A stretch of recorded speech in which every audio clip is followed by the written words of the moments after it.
Oi, gente!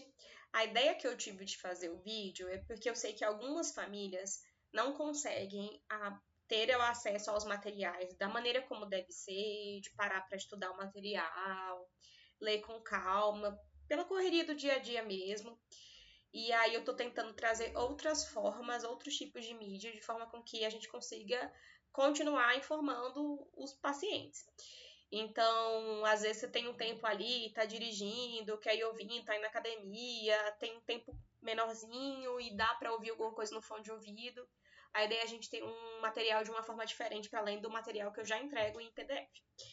E a temática que eu escolhi é porque casa muito com o que a gente esse comecinho de ano, que é adaptação escolar, principalmente pensando nas criancinhas menores de 3 anos, né, nos meus menorzinhos.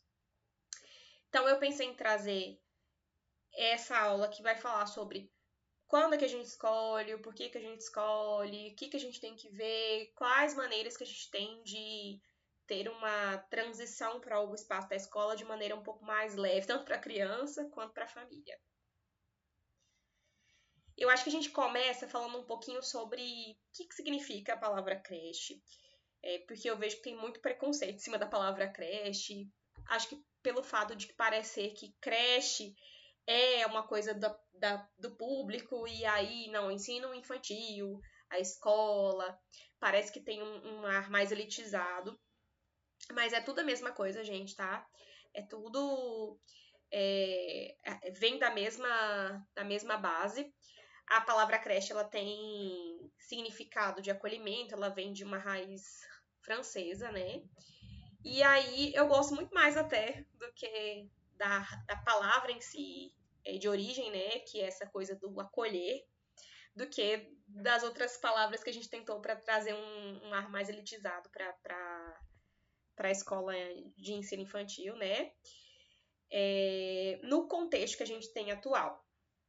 A creche, ela é uma instituição que ela se volta para a educação infantil, e ela não é só voltada para a questão do cuidado, ela é voltada também para proteger, para alimentar, para dar segurança espacial, para dar estímulos adequados para a criança, tudo isso pensando no desenvolvimento infantil. Então não é só um local de cuidado, é um espaço também social, educativo e de proteção à infância. A gente tem, trazendo um pouco do histórico, né? A gente tem a creche desde o começo do século XX, a gente tem as primeiras creches ali de 1900, 1930. O objetivo inicial da creche era a ideia de ser um depósito mesmo de criança. A gente tinha a expansão de fábricas, e aí com essa expansão de fábricas a gente tirou a mulher do espaço da casa, né, que era a cuidadora principal dos filhos, e trouxe para dentro das fábricas. E aí para a gente ter essa mãe, essa tia, essa avó se dedicando no trabalho ali nas fábricas, para ser uma operária, ela tinha que sair do cuidado das crianças. E aí, o que a gente fazia com essa criança? Essa criança precisava de um espaço para deixar. Não tinha essa perspectiva educacional, não tinha essa perspectiva de estimular, de sociabilizar. Não, era só plenamente um espaço para colocar a criança para ela continuar viva. Aí, a partir da década de 70, que a gente começou a pensar, né? O que a gente pode pensar de função pedagógica para a escola? Então, foram 40 anos, quase 50 anos, se a gente pensar que no começo dos anos 1900, né? A gente pensar que, na verdade, foi quase 70 anos de espaço ali temporal para a gente começar a avaliar quais possibilidades que se tem de função pedagógica no ambiente da creche. E isso só começou de fato a criar uma base mais sólida a partir da Constituição Federal de 88. Então a gente teve um reconhecimento da educação infantil, incluindo a educação infantil da primeiríssima infância, né, como um dever do Estado e direito da criança, e a criança entra finalmente como um sujeito do direito, né, sujeito de direito. E aí, a partir disso é que começou a se pensar em projeto pedagógico, leis de diretrizes de bases, e como é que foi sendo construída a escola tal qual a gente tem hoje. Então, em 96 a gente tinha a lei de diretrizes e bases da educação, né, que começou a estabelecer regulamentação pedagógica para as creches, e aí isso foi se amplificando até o Plano Nacional de Educação, né, que é o PNE. Aí a proposta do PNE é você ter uma ampliação do acesso à escola, né? Então a gente tem como é que essas crianças conseguem ter mais acesso à educação infantil e reconhecimento da creche como uma maneira da gente pensar políticas públicas voltadas para a infância. Então, a creche como a gente tem hoje é um objeto também político, né? Pensamos em conjunto aqui. Além da função educativa, né, além de ensinar as crianças, a gente também garante, né, dentro do espaço da creche, que aquela criança tenha aquele número de refeições fixos. Então, se pensar numa criança que vai para uma creche integral, num CIMEI, por exemplo, aquela criança vai ter ali 4 a 5 refeições, incluindo a última refeição do dia. Então, todas as refeições da criança é feita naquele ambiente. Então, a criança garante nutrição, né? Cuidados básicos, banho, escovação de dente, troca, é garantido no espaço da creche, pelo menos algumas vezes, não dá para garantir 2, 3, 4, mas pelo menos um banho fixo aquela criança vai ter ali na creche, então a gente garante que o acesso à higiene a criança vai ter, proteção e segurança física, então a criança está dentro de um espaço que teoricamente é seguro e não assim, seguro para violências, seguro para acidentes. É um espaço onde aquela criança vai muitas vezes estar mais segura do que dentro do espaço da casa. Então, às vezes, na casa existe uma situação de vulnerabilidade física e vulnerabilidade social, às vezes é um espaço de violência, um espaço de estresse tóxico na infância, e a criança está dentro do espaço da escola, garante uma segurança para ela desse quadro de vulnerabilidade maior, né? Então, a creche, ela também tem esse papel que é de proteção global da infância, né? Do ponto de vista legal, hoje, o que a gente tem? É que a creche deveria atender todo mundo de 0 meses, né, a 3 anos e 29 dias, em redes públicas, privadas e institucionais. Mas não é uma realidade, né, gente? O que a gente sabe é que tem uma limitação de idade, principalmente nas redes públicas e institucionais, né? Nas privadas, a gente às vezes vai conseguir privadas que vão ter acesso para crianças muito, muito jovens, latentes jovens, né? Também não é tão extenso, a gente não vai ver isso em todos os locais do Brasil. Geralmente eles põem uma limitação ali, 3 meses, 4 meses, para começar a ter acesso a essas crianças. Mas, em teoria, a gente deveria ter a possibilidade do primeiro dia de vida da criança poderia ir para a creche, né? É o correto? Chegar mais lá para frente, mas pela lei era o que era possível, né? Também do ponto de vista legal, a CLT ela prevê direito à creche para todas as trabalhadoras, né, os trabalhadores que estejam no espaço, em que, se não me engano, são mais de 30 mulheres em idade fértil, eles têm que garantir espaço de creche ou um reembolso creche, um valor que a mãe recebe ou o pai recebe, enfim, para que eles possam manter a criança num espaço de segurança, né, enquanto essa família trabalha. Não tem requisitos formais para ingresso na creche. Em teoria, a criança, toda e qualquer criança deveria ter acesso à creche. Não tem checklist, não tem nada que a criança precise fazer, uma provinha, não. Todas as crianças deveriam ter acesso, né? Mas a gente sabe que a gente está num país em que tem uma limitação, infelizmente, e ainda a gente tem que expandir muito política pública, principalmente pensando nas creches das unidades públicas, né? Porque falta muita vaga, a gente sabe disso. E aí, quando a gente pensa, não, vamos colocar então, tomamos a decisão de que a criança vai para a creche, né? Quais são os principais inseguranças que essas famílias têm, né? Que as famílias me trazem aqui em consultório? Dificuldade de separar da criança, medo daquela criança sofrer algum tipo de maus tratos, que essa criança não vai ser bem cuidada, ou que essa criança vai sofrer alguma coisa pelos outros coleguinhas, mordida, empurrão, puxão de cabelo, agressão dos outros coleguinhas. Adoecimentos frequentes, então é um medo que surjam as crechites, medo de acidentes, assim, queda, TCE, que a criança bata a boquinha, que a criança possa afogar, se na creche tem ambiente com água, né? de engasgo, medo que a criança se apegue aos cuidadores que estão ali na unidade escolar, né? Então, a gente tem diversos, assim, temores quando a gente vai colocar uma criança na creche. E esses temores, eles são super legítimos, tá, pessoal? É super natural. O natural, na verdade, é que você vá com algum tipo de insegurança, porque é uma novidade para você também. Esse é um processo que não é uma adaptação só da criança, é um processo que é adaptação da família por completo, né?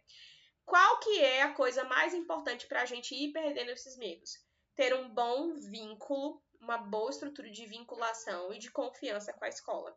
Então, escolher bem a escola que você está indo, com a sensação do esse espaço aqui, eu sinto que me garante segurança completa. Outra coisa que pode ajudar é a escola ser um ambiente em que você se coloca como um possível de diálogo. Então, vou dar um exemplo. Na escola do meu filho, o meu maior medo era de acidentes, né? No ambiente da escola. Aí, o que a gente propôs ali, mais ou menos, na metade do ano? Nossa, vamos fazer, tipo, um simpósiozinho de primeiros socorros, de emergências e primeiros socorros. Foi toda a equipe da escola e a gente recebeu também os membros da comunidade da escola também. Então, pais e familiares das crianças também foram. Eu e mais outros 2 pediatras, a gente se reuniu e a gente decidiu ali temáticas pra gente discutir. Aí a gente falou sobre afogamento, traumatismo craniano, anafilaxia, né, que é alergia grave, e engasgo. E foi maravilhoso, assim, acho que completou muito do que as famílias têm segurança de colocar a criança na escola. E aí treinamos, né, a escola com manobras de reanimação, manobras do desengasgo. Foi super positivo. E como é que agir, como é que agir nesses momentos de emergência.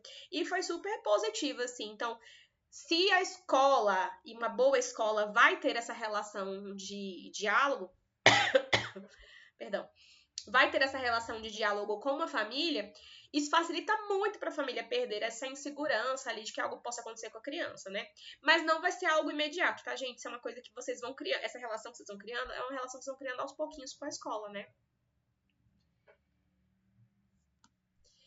E aí, pensando, né, em idade para iniciar esse espaço, a criança iniciar essa transição para o espaço escolar, né? A gente não vai, eu não tenho como falar para vocês, tem uma idade ideal. Não tem, gente. Nós sabemos que, por lei, via legal, é obrigatório todas as crianças, a partir dos 4 anos, estarem frequentando a escola. Antes disso, a frequência da escola é de escolha da família. E aí a gente vai ter o que diz a ciência e as coisas que a gente vai ter que pontuar caso a caso, família a família, né? Então a gente não tem comprovação científica ou de benefício acadêmico ou de benefício de sociabilidade que uma criança menorzinha vai ter superioridade acadêmica ou social em cima de uma criança que entrou mais velha. Então vamos dar um exemplo. Uma criança tem 6 meses. Ela entrou com 6 meses na creche. A criança que entrou com 2 anos e meio, ela, ali no começo da vida adulta, terminaram o ensino médio, começaram a faculdade. Quem vai ter maior capacidade técnica acadêmica? Não tem. As duas terão a mesma capacidade. As duas perpassaram por toda a formação, né, escolar e elas vão ter a mesma capacidade, tá? Uma criança não vai atingir os marcos necessariamente mais rápido, os marcos de desenvolvimento mais rápido do que a outra, então a gente não tem benefícios comprovados. Claro, se eu tenho uma criança que está apresentando um atraso do desenvolvimento, porque aquela criança não é estimulada, porque aquela criança não brinca, porque aquela criança fica na tela o dia todo, de fato, essa criança vai ter um benefício em relação a uma criança que está nessas condições. Então, a gente vai ter que priorizar isso, né? Observar. Esse ambiente aqui vai dar prioridade para a criança, vai priorizar para a criança brincadeiras, tempos de qualidade, a ausência de tela, bons estímulos, rotina previsível. Então, com certeza, tem um benefício em relação a uma criança que não está nesse espaço, né? Outra coisa que a gente vai levar em consideração e que é muito importante como essa família se encontra do ponto de vista financeiro, que isso importa, gente. Falar que o retorno ao trabalho não é uma coisa importante. Se for o garantidor da segurança financeira da família, é super importante, então, o retorno ao trabalho. Não tô colocando o juízo de valor de que a família que tem um cuidador que fica é melhor ou pior. Tô falando que a segurança financeira é uma coisa que importa na criação dos filhos, isso é um fato, tá? Se a família tem condição socioeconômica dessa criança está, menor de 2 anos, por exemplo, está num ambiente com um cuidador afetuoso, com bons estímulos, brincadeira, tempo de qualidade, previsão de rotina dentro do espaço da casa, maravilha, maravilha. Muito bom mesmo. Talvez tenha, sim, benefício em relação a uma criancinha, as criancinhas ali, menores de 2 anos, talvez seja mais seguro do ponto de vista de que vai reduzir risco de acidente, vai reduzir risco de adoecimentos precoces. Isso é um fato. Mas, se para essa família manter a qualidade de vida e a segurança financeira, não tem o que fazer, né, gente? O que não tem remédio, eu sempre falo, remediado está. Então, assim, se para garantir segurança financeira da família precisa ter o retorno às atividades do trabalho do cuidador principal, e o cuidador principal, geralmente eu falo, é a mãe, né? A gente sabe que geralmente será a mãe que vai estar naquele cuidado do dia a dia com a criança, né? Então, assim, não tem o que fazer. Essa criança deverá ir para a escola, né? Deverá ir para a creche. Outra coisa que a gente tem que considerar é que mães são pessoas. Mães são seres humanos que têm desejos, vontades e que precisam de coisas básicas, como refeições adequadas, sono adequado, exercício físico, lazer, direito à saúde mental. Então, uma mãe que muitas vezes está no cuidado integral de 1, 2, 3 crianças, ela vai precisar de um tempo de cuidado com ela mesma. E muitas vezes, para garantir esse cuidado materno, esse autocuidado materno, essa criança vai precisar passar por um ambiente escolar. Porque a família não tem acesso a uma babá, a família não tem acesso a um outro cuidador, e essa mãe é um ser humano e precisa de momentos para ela mesma. Então, vejo muito esse consultório. Jéssica, eu vou colocar na escola porque eu preciso de 2 horas assim para mim, 3 horas assim para mim. Sou uma mãe ruim? De jeito nenhum. Você é a mãe possível. Você é a a melhor mãe que você pode ser. Então é isso, gente. Então a gente vai ter que pontuar e toda essa questão vai ser contextualizada família a família. Então, vale a pena discutir isso com o pediatra? Vale a pena discutir isso com o pediatra se vocês ainda não colocaram na escola, estão pensando nessa decisão. E aí, o que eu sempre falo em consultório, gente, vamos fazer uma lista, prós e contras? Senta o casal ou senta a unidade familiar ali, que seja, né? E aí faz uma lista, assim, quais são as coisas positivas de colocar essa criança na escola, na creche? Quais são as coisas negativas de colocar na creche? E aí, a partir disso, a gente vai definir. Eu tenho criança aqui no consultório que foi pra creche com 4 meses. E foi a melhor opção naquele momento. Ótimo, maravilha, gente. Maravilha, é o que a gente pode fazer, né? Lembrando que até os 4 anos, né? Todo mundo, a partir dos 4 anos, deverá estar na escola, né? Obrigatoriamente. Aí, existe um conceito, é muito da gringa isso, né? Quando a gente vai olhar a Academia Americana de Pediatria, de vez em quando eles trazem estudos sobre isso, que é o de School Readiness, que é a prontidão para ir para a escola. O que eles põem, né? O conceito é que a gente consegue avaliar alguns aspectos da criança, geralmente são aspectos emocionais, físicos e cognitivos, e a partir de um checklist que eles propõem lá, avaliar se a criança tem condição ou não de entrar na escola. Eu sou meio contra isso, gente. Eu acho que não funciona muito bem. Primeiro porque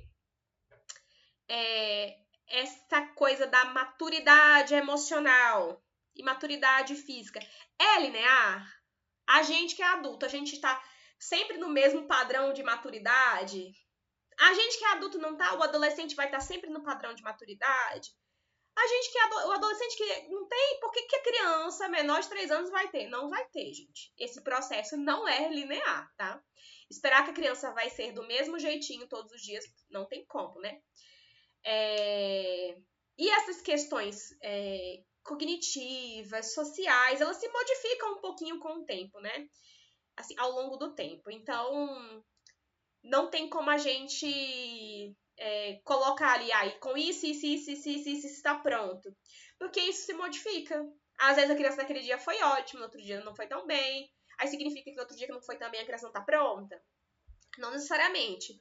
E às vezes tem pontos que a criança tá indo muito bem, mas outros a gente precisa trabalhar e dar um tempinho daquela criança se adaptar. E não significa que tá ruim de tudo. Então, eu acho que muito mais do que observar isso, é observar que ritmo de desenvolvimento aquela criança tá, quais que são aquelas vivências que aquela família tem, quais são as características culturais daquele grupo ali familiar e pensar ali essa relação família, criança e conjunto ali de coleguinhas, escola, tudo junto, tá? Então, talvez observar a criança, que eu sempre falo, né, gente, aqui no consultório, olhar para a criança. Olhar aquela criança e não como um ponto fixo, mas pensar a criança como uma coisa dinâmica, que todo dia muda, que ao longo do dia muda. Então, eu vejo isso muito com meu filho. A prontidão dele para estar bem para a escola, cedinho, é de um jeito e no meio da tarde é de outra. Então, observar a criança, olhar para a criança, ter um olhar do estou te vendo, criança, não só como um ponto fixo ali todo dia, mas pensar na criança ao longo do tempo e ao longo do ano escolar. E aí sim a gente consegue ver, depois de algum tempo, se a criança tem ou não coisas que falam que ela não está pronta ainda para estar naquele ambiente de escola, né? E saber, gente, que a escola é que está pronta para acolher a criança. Não é a criança, eu vou chegar lá e eu vou ter que abarcar a escola. Não, a escola que vai ter que olhar, opa, criança, suas necessidades são essa. Então, eu vejo que você tá muito bem do ponto de vista, às vezes a criança é física, ela já anda, ela já interage minimamente com os coleguinhas, mas, por exemplo, ela ainda chora muito na entrada. Tudo bem, a gente vai trabalhar essa acolhida da criança. A criança não chora nada na escola, mas ela ainda fala pouquíssimo. Tudo bem, a gente vai trabalhar a verbalização.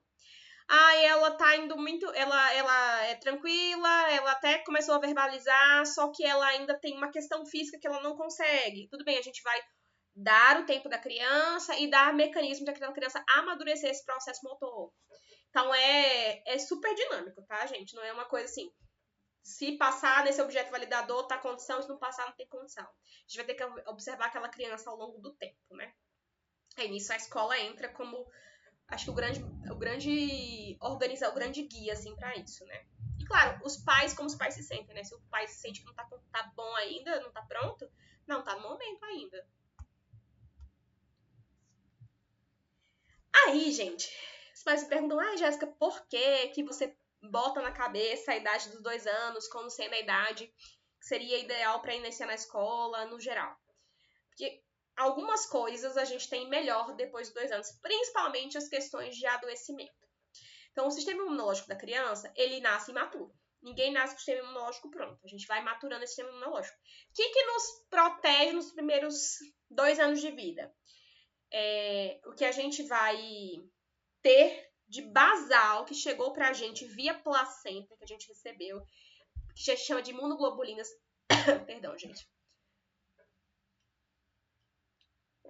Principalmente a imunoglobulina IgG e as imunoglobulinas IgAs.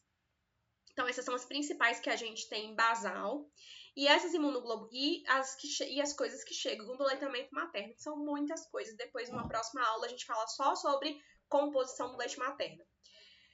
Mas o que vai nos dar muita proteção? Transplacentário, aleitamento materno e vacinação, né? E aí, naturalmente, depois dos 6 meses, as crianças começam a perder a imunidade que veio da parte transplacentária, né? Que veio da barriga da mãe. Aí, o que nos segura ainda? As do aleitamento materno e as de vacinação, né? Então, naturalmente, a gente vai perceber que os primeiros adoecimentos dos bebês ocorrem ali por volta, no geral, tá, gente? Ocorrem ali por volta dos 6 meses de vida. Quando essas imunoglobulinas começam a cair, né? A parte transplacentária. E aí, a partir dos 2 anos, a criança vai estar com o sistema próprio dela um pouco mais maduro, com produção dela dessas imunoglobulinas, naturalmente, essas imunoglobulinas. Então, a gente tem um processo de melhora da imunidade depois dos 2 anos. Então, entre os 6 meses e 2 anos, é uma zona que tende a criança a adoecer bastante em comparação com bebês menores e bebês mais velhos, né? Além disso, né, gente, até os 2 anos o calendário vacinal ainda está incompleto, a gente ainda está fazendo as primeiras vacinas, fazendo os primeiros reforços. Então, se a gente vai para a escola depois do calendário completo, a gente protege muito mais essa criança com vacinação, né? Tem uma teoria também, que é a teoria da higiene, que fala que uma exposição gradual vai proteger mais a criança e auxiliar na maturação dessa parte imunológica. Então, é assim, se essa criança vai para a escola, por exemplo, com 2 anos, ela vai adoecer, ela vai ter um sistema imunológico um pouquinho mais maduro do que a criança de 6 meses, 1 ano, 1 ano e meio, e ela vai ganhar maturidade imunológica à medida que ela vai pegando infecções. Por exemplo, se eu pego o vírus do rinovírus do tipo, sei lá, B. Inventei aqui, rinovírus tipo B. Aí, eu peguei o rinovírus tipo B hoje, eu sou uma criancinha de 2 anos. Daqui a 3 semanas, eu fui infectada pelo rinovírus do tipo BX, que é tipo um preminho do rinovírus do tipo B. Eu vou ter muito mais capacidade para me defender e eu vou ter muito menos sintomas se eu tivesse pego direto o BX. Por quê? Porque eu já tenho anticorpo produzido para o primo dele que parece muito. Aí o anticorpo pensa, é quase igual, e produz anticorpo, e aí produz anticorpo para aquele vírus, o BX. Então a resposta corporal será melhor, né? Mas isso não elimina a possibilidade da criança pegar a infecção, tá, gente? Estou só falando que, em teoria, né, na teoria, ela vai ganhando um pouquinho mais de maturidade. É por isso que a criança adoece muito no primeiro ano, e aí no outro ano a criança adoece menos. É porque parou de entrar em contato com os vírus? Não, é porque ela tem muito mais aparato corporal e produção de anticorpo mais efetiva contra aqueles vírus que ela tá pegando naquele ano. É a mesma lógica com o adulto. A gente pega 2, 3 adoecimentos no ano, quando a gente era criança, a gente pegava 10, 15. Por quê? Porque a gente não entra em contato com os vírus? Entramos tanto quanto as crianças. É porque a gente hoje tem muito mais aparato imunológico para isso. Então, assim, é fato que a coletividade escolar vai antecipar o contato com os vírus. Então, quanto mais jovem eu coloco a criança, mais jovem eu coloco a criança para ter contato com patógenos. E aí, claro, essa criança vai evoluir com infecções. Gente, eu não vou mentir pra vocês, a gente precisa alinhar a expectativa. Jéssica, eu quero um remédio milagroso pro meu filho não adoecer. Não tem. Vai adoecer.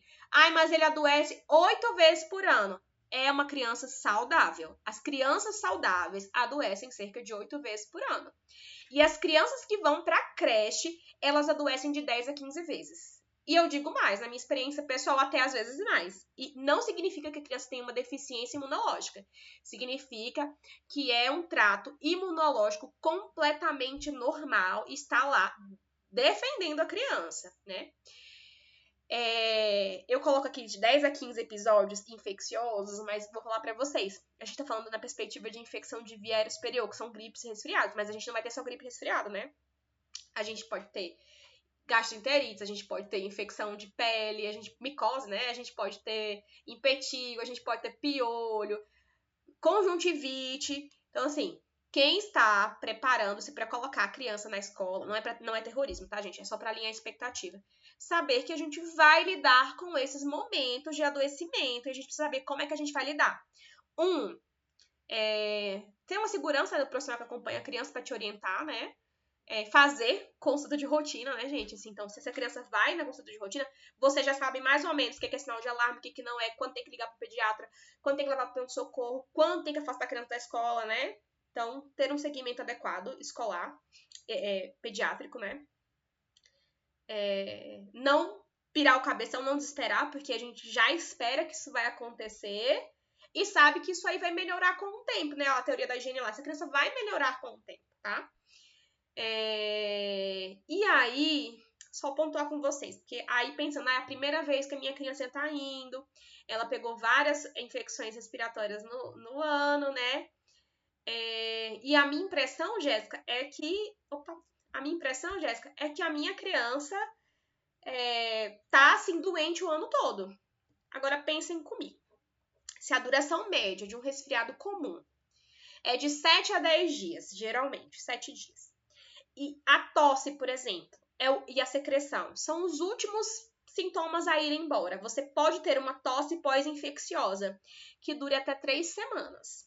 E eu posso pegar 15 episódios respiratórios no ano a cada 3 semanas eu tô tossindo, aí quando dá 3 semanas eu pego outro quadro viral. Peguei outro vírus.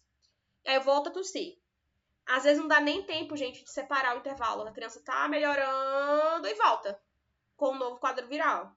Isso é possível? Isso é super possível. Tá? Pra vocês terem assim, nossa, Jéssica, secretivo o ano todo. É, secretivo o ano todo. Primeiro ano é assim mesmo, é desafiador do ponto de vista de adoecimentos. A única coisa que eu pontuo com os pais que acompanham comigo é ficar mais de olho nas otites, que são as infecções de ouvido. A gente tem realmente um risco aumentado nas crianças que frequentam creche. Então, por exemplo, se você está indo num pronto-socorro com uma criança que está suspeitando de otite, você precisa avisar para o pediatra que está acompanhando essa criança que ela frequenta o ambiente da creche. Por quê? Porque, em geral, as otites no ambiente da creche, elas vão ser tratadas de uma maneira diferente. A gente vai tratar com uma dose um pouco maior do antibiótico e com um tempo um pouco mais prolongado. Então, você precisa avisar se essa criança está no ambiente escolar. Mas, claro, assim, um bom pediatra no pronto-socorro vai perguntar, né? E que atenda vocês aí na urgência vai perguntar.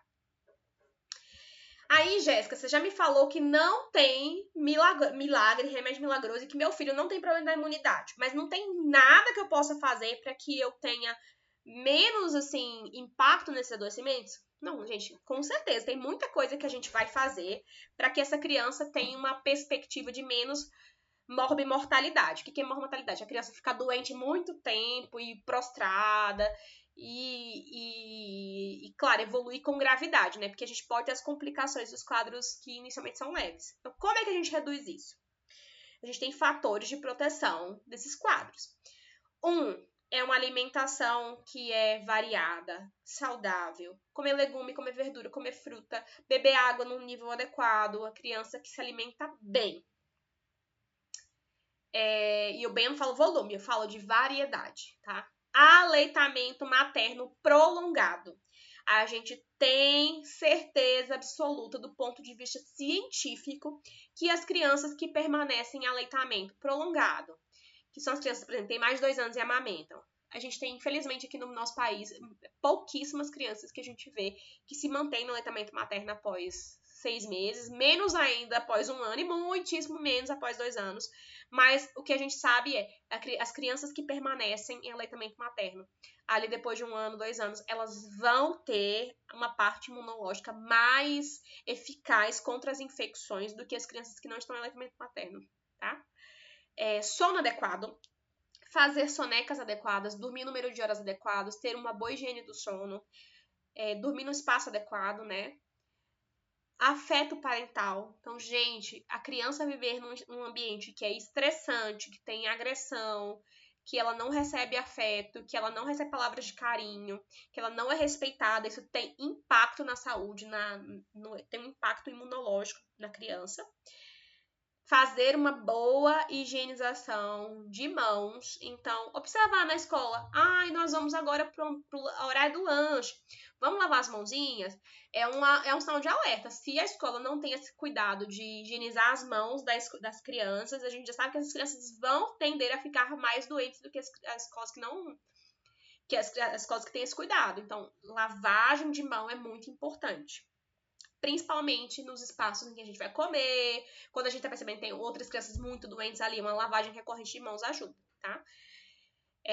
Limpeza nasal diária, higienização nasal diária. Então, é uma dica que eu sempre dou. Pais, a criança tá na escola, né? Lavar o nariz antes de ir pra escola. Como é que lava o nariz? Soro fisiológico, morno, com jato contínuo. Não serve a limpeza com aqueles sorinhos tipo Mareses, Jet, tipo Rinossoro, Jet. Não servem os tipos Jet, que é o jato contínuo que você vai na narina. Tem que ser um fluxo contínuo maior. Então, tem que ser uma seringa de alto volume, ou uma seringa usual mesmo, mas que você faça num fluxo contínuo, ou uma garrafinha. Então, não serve aqueles que são sprayzinhos, tá, gente? Tem que ser lavagem mesmo, tá? 2 vezes ao dia, idealmente, quando vai pra escola e quando retorna da escola. O que eu oriento? Chegou da escola, tirou a roupa, banho direto. Na hora, banho. Por quê? Tô com um patógeno no cabelo, tô com vírus na roupa, tiro tudo, tá na cara, tira tudo, lava, água e sabão a criança, reduz a chance de pegar a infecção, né? Aquele vírus estava na entradinha na narina. Aí, se eu fui lá, tomei banho, a chance daquele vírus entrar na minha narina e infectar minha via aérea reduz, né? Tirei da minha cara, a criança passa a mão na cara, passa a mão o tempo todo, né? Reduz a chance da criança passar a mão e enfiar o dedo dentro do nariz, dentro da boca, dentro do olho. E aí pegar o vírus que tá lá morando na pelezinha dela, porque ela recebeu uma tossida na cara, uma espirrada na cara. Então reduz a chance de a gente dar um banho quando chega da criança da escola, então é importante, tá? E limpeza nasal.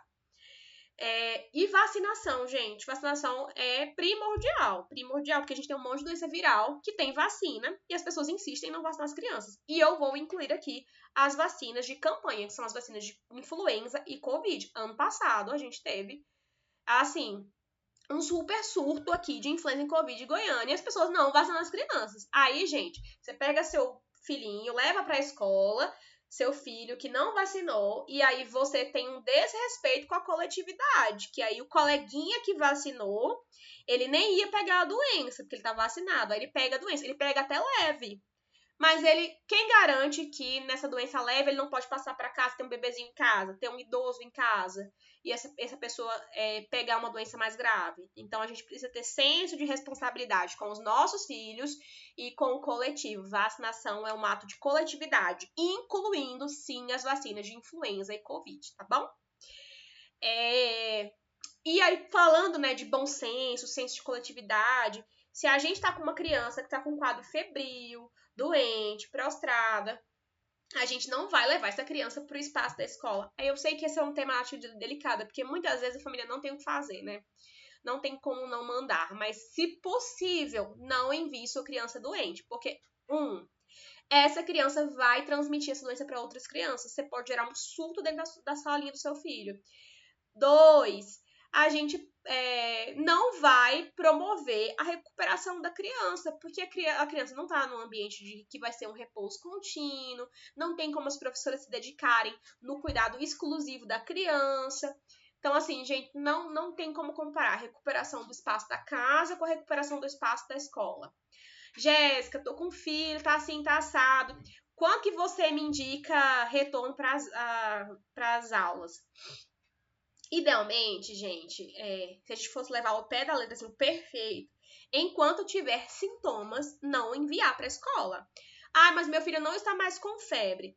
Tá, não tá com febre, mas tá assim, extremamente encatarrado. Você percebe que tem uma superagudização de um quadro de secreção basal. Não tá legal para ir pra escola, né? E se a gente for considerar o momento febril, né, pelo menos esperar 48 horas após a finalização dos picos febris para encaminhar para a escola. Porque o que a gente sabe hoje, isso é fato científico. Durante o pico febril, a gente está no maior momento de transmissão viral. Então, se a gente espera 48 horas do pico febril, a gente garante que não está no pico da transmissão viral. Entenderam?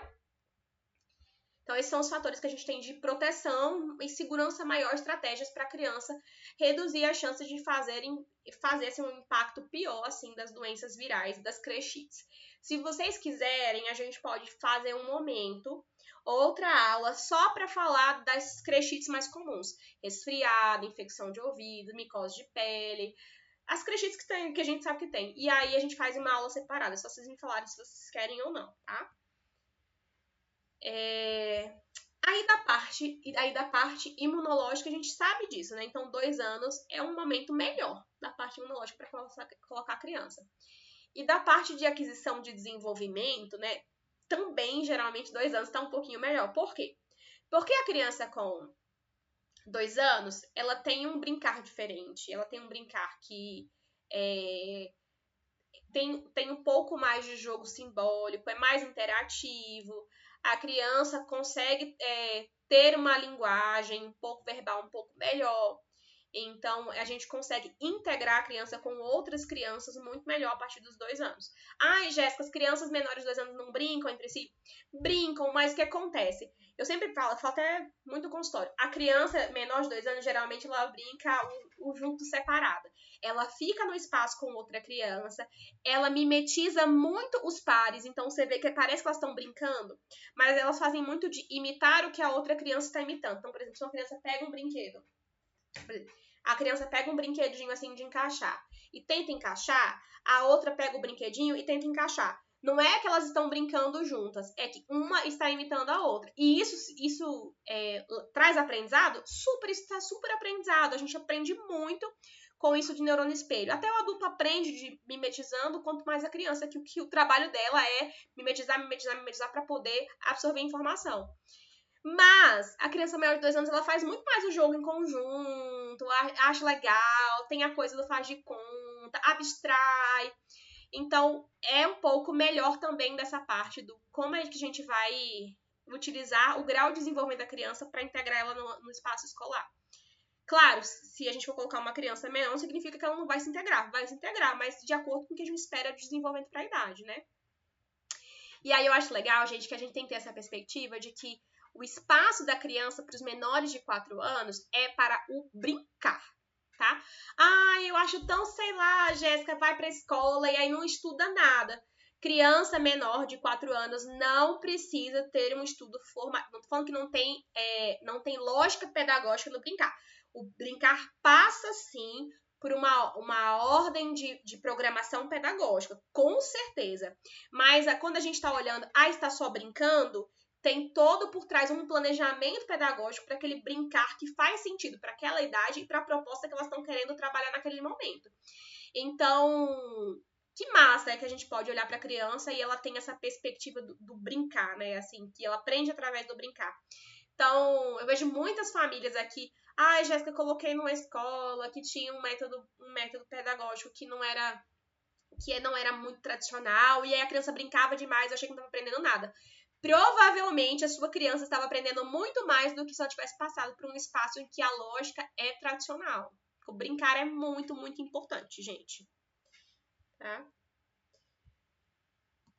E aí, eu gosto muito desses conceitos aqui, que eu acho que são importantes, que têm importância para o espaço e para a maneira que a gente está cuidando daquela criança. Uma é a possibilidade de movimento livre. Então, a criança ser respeitada no seu aspecto motor e individual. Então, não correr para a criança fazer coisas que ela não tem capacidade ainda, né? Esse conceito é muito picleriano, de uma pediatra húngara do começo do século XX, ela nasceu no começo do século XX, que ela tem essa perspectiva de cuidado, né, do desenvolvimento motor e de como promover a autonomia da criança dentro da proposta pedagógica dela. E eles trazem muito isso, que a gente não vai pular etapas que a criança não tem condição, né? E aí deixar que a criança também possa fazer as coisas por ela mesma. Então, essa lógica de deixar a criança ter um espaço onde ela possa seguir o seu ritmo. E eu gosto muito da ideia dela de aprendizado correlacionado com o cuidado físico, né? Então, ela fala que os cuidados que a gente tem de troca, de banho, de ofertar alimento, de botar a roupinha, a criança vincula com esse cuidador. E aí a criança aprende através desse vínculo que ela tem com esse cuidador que faz os cuidados físicos. Então, por exemplo, quando a gente está em casa, qual que é o cuidador que é a minha referência para eu aprender coisas? Eu mimetizo, eu vou atrás, a criança mimetiza, ela vai atrás, então ela se move, sempre tentando seguir aquele cuidador. É a mãe, ou é a avó, ou é o pai que está lá, se o pai estiver mais presente, né? Mas, geralmente, é para esse cuidador que se dedica mais aos cuidados básicos da criança. Então, cuidado básico, gente, esse cuidado que a gente considera básico, é tudo que a criança precisa, assim, o menor de 3 anos. Tudo que a criança precisa é de vincular com essa pessoa que vai ter esses cuidados básicos. E aí a criança vai ganhando autonomia progressivamente, porque a gente vai ensinando para a criança, através dessas coisas que são muito básicas, que a gente acha que é muito primitivo, mas que é tudo que a criança tem para aprender, tudo que a criança consegue aprender, tem para aprender, vai passar por ali. Então, para eu andar, para eu falar, para eu interagir socialmente, eu tenho que passar por aquela parte que é do cuidado básico, tá? Então, eu gosto muito dessa perspectiva de que o vínculo vem junto com o cuidado físico. E a adaptação escolar, vocês vão ver que tem muita correlação com isso. Eu nunca me esqueço, quando meu filho entrou na escola, que no primeiro dia, uma professora, eu estava no ambiente da escola, eu fiquei no ambiente da escola o tempo todo, mas uma professora falou assim, Jéssica, eu posso trocar a fralda dele? Porque trocar a fralda, botar uma roupa na criança, isso denota que você está criando uma intimidade e uma referência de vinculação muito forte com a criança. Então, elas sabiam que se essa criança for trocada por mim, essa criança tende a criar uma situação de vinculação muito mais forte comigo. Eu falei, não, claro, pode. Eu fiquei no espaço da troca, né, para ele me ver lá, como a minha mãe tá aqui presente, mas essa outra pessoa de confiança começa a ter vínculo comigo. Então é muito legal essa perspectiva, gente, de cuidado infantil. E aí, quando a gente vai escolher o espaço da escola, assim, uma das coisas que a gente vai pensar quando a gente vai escolher o ambiente escolar é como é que aquele espaço se configura, né? Então, o espaço é muito importante. Jéssica, o espaço é a coisa mais importante? Não. O espaço não é a coisa mais importante. É importante, mas talvez nessa parte do espaço a gente não consiga fazer o check em todas as coisinhas que a gente acha que é ideal. Mas a gente vai tentar fazer o máximo que a gente pode. Eu tenho uma mãe até que falou, Jéssica, eu gostei tanto da escola, mas não tem área verde. Aí eu penso, nossa, mas da perspectiva de tudo, a área verde era a coisa mais assim, não negociável, inegociável. Porque eu acho que a gente tem que pensar em outras coisas e aí colocar, nossos negociáveis são esses para a escola. Então, quando a gente vai avaliar a qualidade do ambiente, a gente precisa entender se aquele ambiente tem a proposta, né, da gente conseguir ter uma segurança física, né, e estrutural para a criança. Então, é uma escola que ela não é tão nova, mas eu percebo que essa escola tem uma manutenção que está correta, tem um cuidado para essa criança não se machucar. Então, a gente tem um portão que está sempre fechado, com uma pessoa vigiando lá o tempo todo para aquela criança não sair por aquele portão. As escadarias tem proteção para a criança não subir e descer sozinha. As áreas de água são cobertas com tela, são cobertas com grade. As quinas, elas não são arredondadas ou tem protetor, as tomadas são cobertas. Então, tem um espaço que propõe sempre que aquela criança vai estar segura. Outra coisa é que aquele espaço caiba à criança, que a escola seja feita para a criança, porque a criança é o ser protagonista da escola. Então, não adianta chegar na escola, a escola ser linda e maravilhosa, e a escola ser tudo alto, a criança não consegue acessar as coisas facilmente, ela não consegue pegar os livros, ela não consegue pegar os brinquedos, ela não consegue subir nas coisas, a cadeira é grande, o banheiro é tudo grande. Não adianta. A escola precisa ser adequada para o corpo da criança. Inclusive, a escola tem que ser adequada para as crianças com diversos corpos. Então, pensar que aquela escola tem que ser adequada também para o espaço para crianças com deficiências. Aquela escola tem ambientes que fornecem que aquela criança se sinta acolhida, que tenha vínculo com o cuidador e que tenha vínculo com o cuidador num espaço que não é tão coletivo assim. Porque a gente vai promover espaços coletivos, mas a gente também precisa promover espaços em que a gente olhe para a criança individualmente. Então, por exemplo, o espaço da troca, o ideal é que cada criança tenha um momento de troca, seja só ele e aquele cuidador, não tenha 3, 4, 5 crianças sendo trocadas ao mesmo tempo, ou várias crianças tomando banho ao mesmo tempo, que a gente consiga manter um pouco de individualidade. A mesma lógica a criança vai dormir no espaço da escola. Às vezes a escola não consegue fornecer camas para todas as crianças, mas a criança vai ter o seu espaço, seu colchãozinho separado. Então, assim, ter um espaço em que a gente consiga formar vínculos individuais e respeitar a individualidade da criança também, né? Essa escola, como eu falei previamente com vocês, tem uma segurança também, uma formação em primeiros socorros, a gente tem um espaço de educação continuada com aqueles profissionais da escola, uma coisa que a gente tem que pontuar também. A alimentação dessa escola, ela tem cardápio, tem nutricionista. Jéssica, se eu quiser ofertar leite materno ordenhado, eu consigo ofertar na escola? Eu consigo ofertar a fórmula infantil se eu quiser na escola? Se eu sou uma mãe que amamenta, eu quero utilizar o meu horário de amamentação, porque eu sou de uma empresa amiga da criança, eu posso pegar a minha criança, dar amamentar, devolver ela para a unidade escolar depois? retirar a criança brevemente do espaço da convivência comunitária da escola para amamentar. São todas coisas que a gente tem que pontuar se a gente for colocar a criança na escola, gente. Essa escola faz uso de telas. Você chegar numa escola e ter uma TV no espaço coletivo de todas as crianças, essa escola, se liga aquela TV, liga quando? O que liga naquela TV? Chegar e tá lá com a TV ligada, a gente já percebe, a escola tá utilizando tela quando a gente não pode usar tela, que são menores de 2 anos. Ou a gente utiliza tela só para atividades pedagógicas bem estruturadas para os maiores de 2 anos, e o tempo é restrito. Tudo isso a gente tem que conversar com a escola. Como essa escola lida com mediação de conflito? Conflito vai acontecer, gente. Conflito vai acontecer. É natural. A criança vai empurrar a outra, vai morder a outra. Isso vai acontecer, puxar o cabelo da outra, vai brincar pelo brinquedo. Isso vai acontecer, tá? Essa escola tem um comportamento que é punitivo? Essa criança não pensa na educação como sendo libertadora, como sendo respeitosa? Tem que pensar, a gente tem que pensar nisso. E perguntar. E aqui a gente tem um cantinho da disciplina. Opa, talvez essa escola não pense de maneira respeitosa para a infância, não tem esse olhar respeitoso para a infância. Essa escola está aberta ao diálogo. A gente tem um cantinho da disciplina, mas aí eu como mãe chego e falo, nossa, olha, deixa eu falar pra vocês. Eu gostei muito da escola, mas esse tipo de comportamento que é punitivo, eu não acho legal. Por que a gente não repensa junto como sociedade, né, e escola, outros caminhos?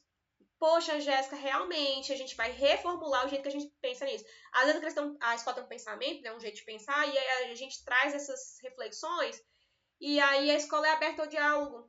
Então, é uma escola que está aberta para dialogar, para receber a comunidade, receber sugestões dos pais. Então, tudo isso a gente vai ter que anotar e a gente vai definir. A gente fala, vocês pais, né?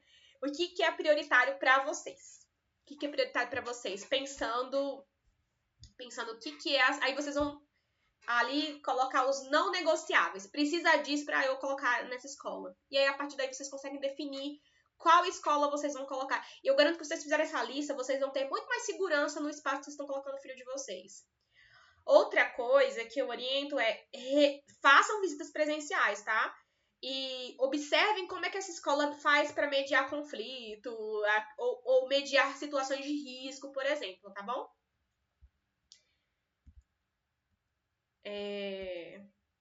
E aí, gente, falando um pouquinho sobre projeto pedagógico, né? Essa coisa da escola que é respeitosa, a escola que não é respeitosa.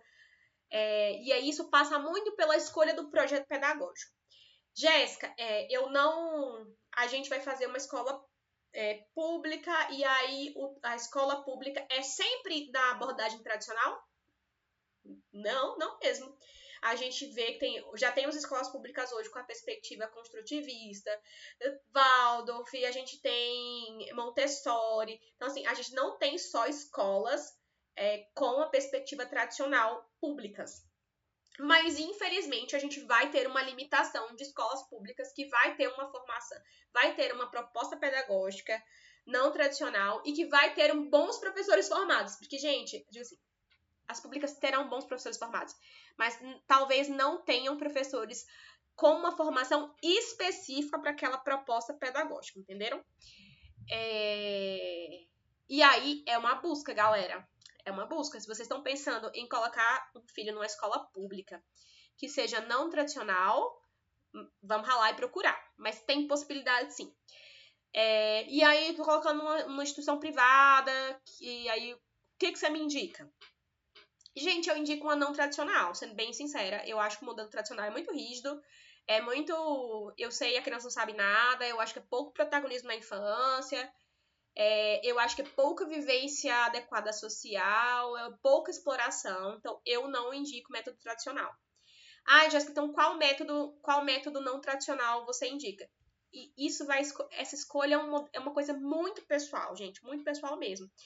E eu sempre falo, a escola, tem uma citação também, eu não vou lembrar o nome do autor, mas ele fala que as escolas são pessoas. Então, eu tenho muito interesse na escola Waldorf.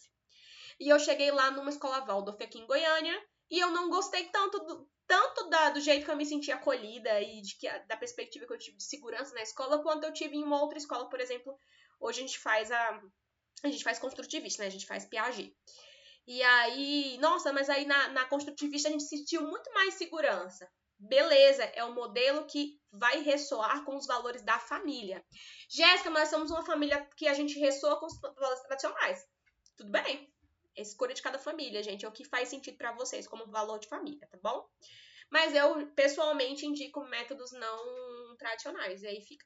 Aí eu falei um pouquinho, mas depois, se vocês quiserem materiais falando mais especificamente, né, de cada escola. Eu não sou pedagoga, gente, mas eu sou filha de pedagoga, nora de pedagoga, então a gente tem muita vivência dessa parte educacional aqui em casa. E estudamos muito, assim, para escolher. E se depois vocês quiserem falar um pouquinho mais sobre cada uma dessas abordagens, a gente pode falar em outra aula, ou a gente pode falar pessoalmente, cada um no tete-a-tete mesmo, tá bom? Mas pensem com carinho o que vai funcionar para vocês, tá? Não vão muito pro modismo, porque o filho de fulano tá na escola tal, filho de fulano tá na escola tal. Escolham o que funciona para vocês, visitem as escolas, tá bom? Porque muitas vezes a escola tá seguindo um modelo não tradicional, mas a escola fala que é não tradicional e tem práticas que são muito tradicionais. Então, não é porque a escola é da abordagem XYZ que às vezes não vai ter coisas ali que vão ser semelhantes à escola tradicional. Então, você tem que visitar a escola. E aí, gente, vamos falar especificamente sobre o que todo mundo quer ver, né? Que é o que eu faço para minha criança se adaptar na escola. Primeiro, é saber que a gente vai ter que alinhar as expectativas. Que eu vinha falando aqui desde o começo da aula. Alinhar a expectativa, alinhar a expectativa, alinhar a expectativa. Uma criança que está dentro de um espaço em que ela tenha vínculo e afeto com o cuidador principal, não vai ser tão simples ela ir para um outro espaço e criar vínculo com os outros cuidadores. Por quê? Porque o natural é eu estar ali, no seio da minha família. O natural é eu querer ficar com a minha família. Vocês, nós adultos, a gente não tem dia que a gente gostaria de ficar em casa com os nossos filhos? Agora pensa, potencializa para uma pessoinha que a vivência dela é unicamente ali com aquela mini sociedade, aquela micro sociedade. Então, gente, o natural é o menor de 4 anos querer ficar junto com os cuidadores principais. O movimento da criança é querer ficar com pai e mãe. Pai, mãe, avô, quem cuida da criança no dia a dia, né? Quem tem o cuidado de vínculo, quem tem esse vínculo que é do cuidado físico mesmo, tá?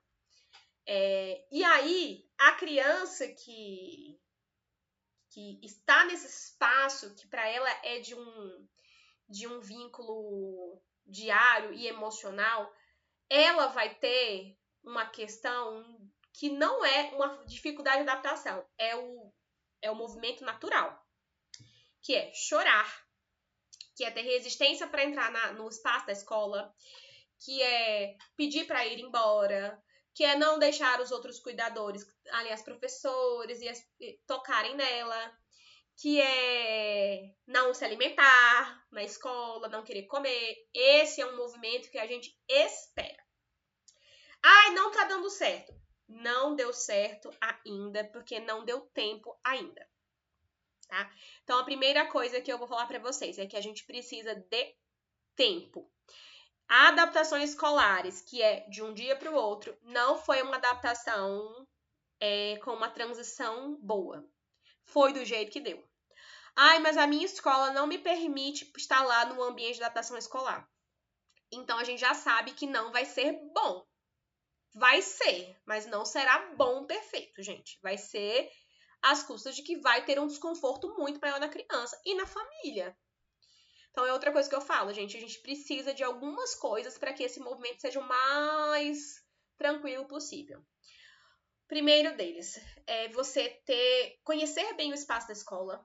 E quando eu falo conhecer bem, conheça todos os espaços da escola. Vá na sala da diretora, vá nas salinhas de aula, vá nas áreas de brincar, vai nos banheiros, vai nos espaços de troca da criança, vai nos locais onde a criança dorme, vá na cozinha da escola, vá em todos os locais.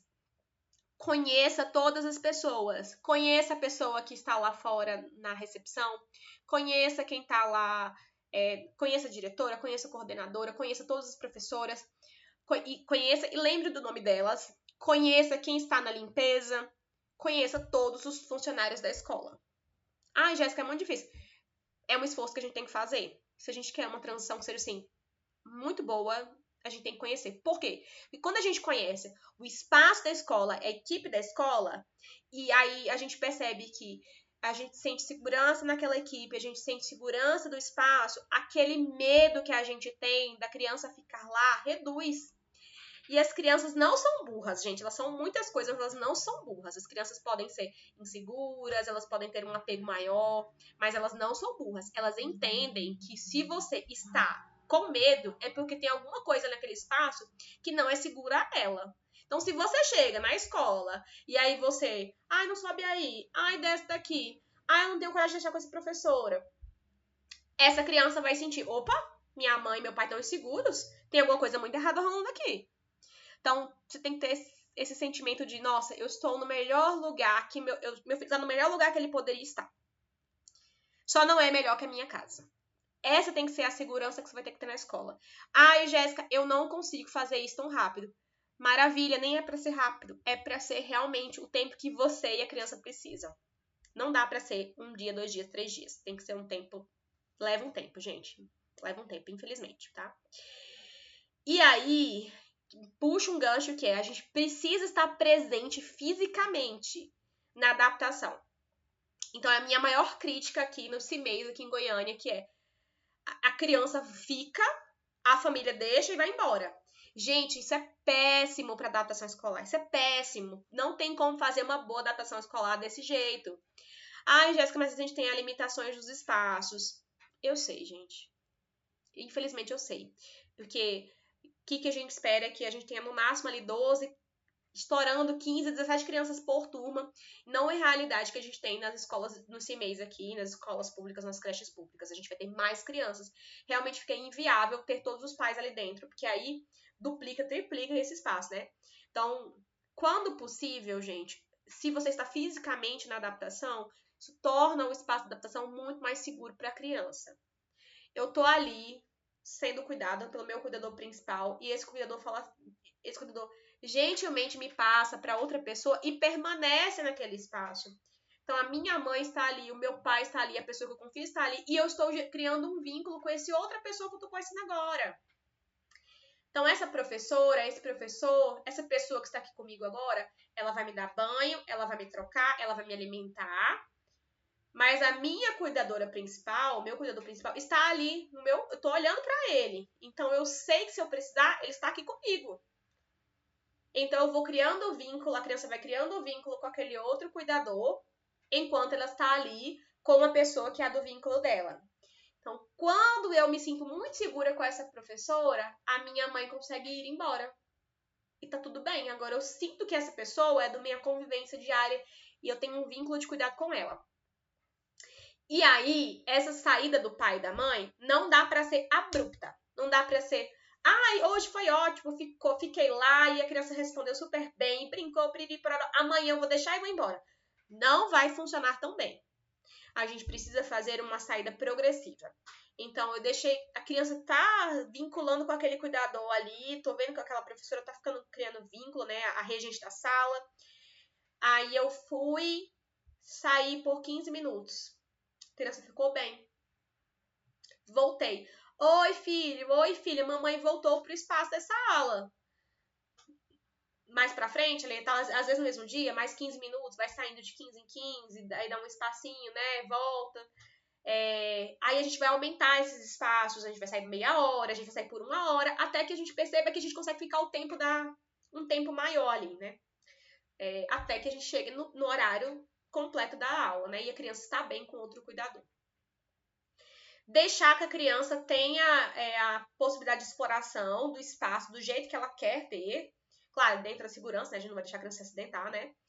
E que ela vá construindo vínculos no tempo dela. Então, não acelerar vínculos que não dá para construir. A gente não fica melhor amigo de ninguém de um dia para o outro e a criança também não vai ter segurança com aquela professora de um dia para o outro. Então, construir vínculos de acordo com o que a criança permite construir, inclusive de desses cuidados da professora regente, perdão, dos amiguinhos, deixar que ela vá construir no tempo dela, tá?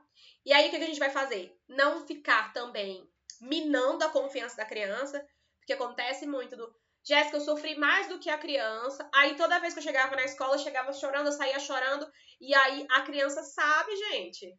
Sabe que você não tá bem, que você não tá... Então, tentar ser o mais... Eu sei que é muito difícil, mas faz parte da vida adulta também a gente começar a modular a aparência do sentimento para que a criança não fique insegura. Então, a gente precisa dar uma maneirada também no... eu estou muito triste porque eu deixei a criança na escola. Foi preciso nesse momento, né? Então, face neutra, sem, ai, que alegria que tá indo pra escola! Porque a criança percebe que você não tá sendo você mesmo. E eles entendem variação pra mais e pra menos, eles não são burros. Então, assim, gente, ser neutro, deixar a criança tomar a frente quando ela quiser e sentir a segurança ali na exploração do dia a dia, tá? Dar previsibilidade da rotina, então, avisar pra criança, olha, a gente vai pra escola amanhã, se você não começou as aulas ainda, né, avisar que vai começar as aulas. Jéssica, é um bebê de 1 ano e pouquinho. Explique pra sua criança compreende muito mais do que você imagina. E todas as vezes que a gente for fazer alguma coisa com a criança, explicar e conversar com as professoras, geralmente as escolas fazem muito isso. Elas têm muito do avisar previamente do que a gente vai fazer. Fulaninho, bebê, a gente vai agora trocar seu corpinho, trocar sua fraldinha, botar uma roupinha nova. Bebê, agora a gente vai comer, a gente vai brincar, é tempo de brincar, lavar a mãozinha, agora é tempo de beber água. Avisar previamente a criança todas as coisas que vai fazer para ela entender como funciona a rotina da escola. Integrar a criança nos preparativos do começo das aulas, então, e no dia a dia para ir para a escola, então, separar material, separar uniforme, preparar o lanchinho, promover um momento que a criança, quando a escola é uma escola que você vai levar o lanche, né? Vamos fazer o lanche da semana, o que a gente vai fazer se for uma criancinha mais velha? Levar objetos de transição. Então, se a criança usa chupeta, usa mamadeira, usa naninha, tem algum brinquedo de afeto, levar esses objetos ajuda muito para essa criança. E não adianta criar novos objetos, gente. Tem que ser um objeto que a criança tenha vinculação. Por quê? É aquele objeto que a criança sempre vê como sendo a representação afetiva num objeto do adulto que é de confiança dela. Então, não adianta você comprar um ursinho para virar o objeto novo de transição. Que em casa a gente tem um que a gente utiliza até hoje.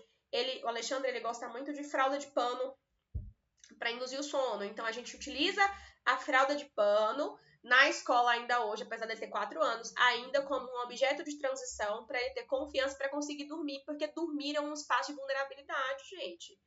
Então, no espaço em que a criança está se sentindo vulnerável, a gente leva o objeto de transição, que é a representação do adulto, que ela tem confiança. Tem que ser objetos que a criança já tenha, não adianta a gente criar novos objetos, tá?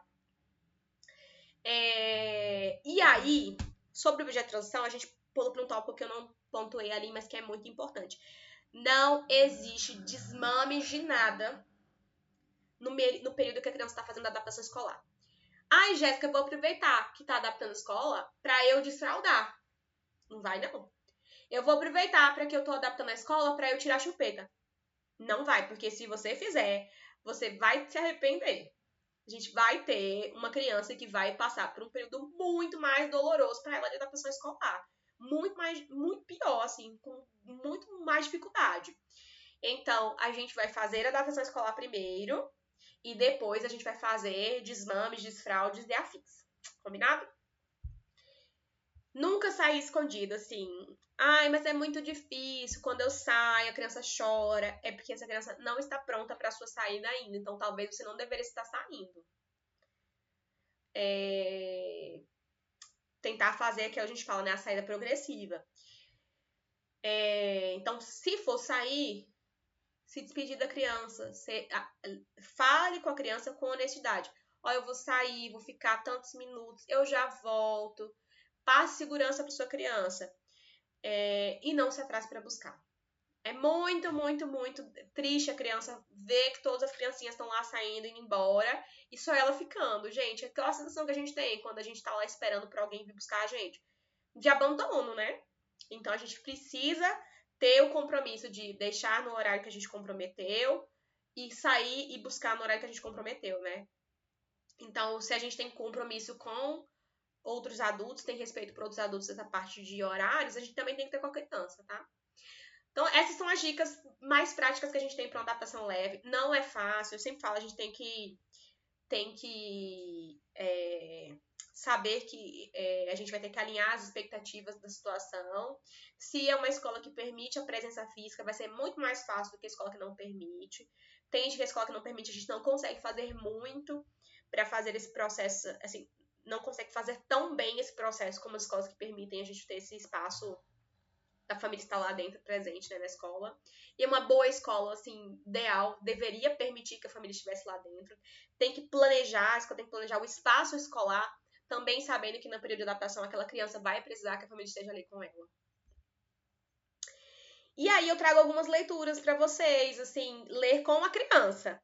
Livrinhos que vão falar que esses personagens estão indo pra escola, como é que é a perspectiva do personagem na escola, o que a criança vai sentir naquele espaço, abordam as inseguranças. Ai, mas a minha criança é muito novinha, Jéssica, eu acho que ela não vai entender. Vai entender, pelo menos vai entender que aquele espaço, que aquele personagem vai, é muito semelhante ao que eu tô indo agora. E aí ele vai começar, essa criança vai começar a ter uma sensação de familiaridade. Então, a leitura é um momento que ajuda muito para a gente conseguir trabalhar dificuldades. Seja ida para a escola, seja desmame, desfraude. Então, assim, é muito importante a gente ter esse hábito com a criança, porque facilita muito, tá? Pois é, gente, é isso, então. Essa é a aula da gente falar um pouquinho sobre adaptação escolar. Se vocês tiverem dúvidas, podem me mandar no Instagram. Quem for meu paciente, que tiver com dificuldades, manda um WhatsApp para mim. E quem ainda não é meu paciente, que deseja ser paciente, no WhatsApp tem o link da bio, tem o contato da minha secretária, tá? E aí, se vocês quiserem, quem quiser vir para abordar mais questões de adaptação escolar, a gente consegue fazer isso numa consulta, tá? Tchau, tchau!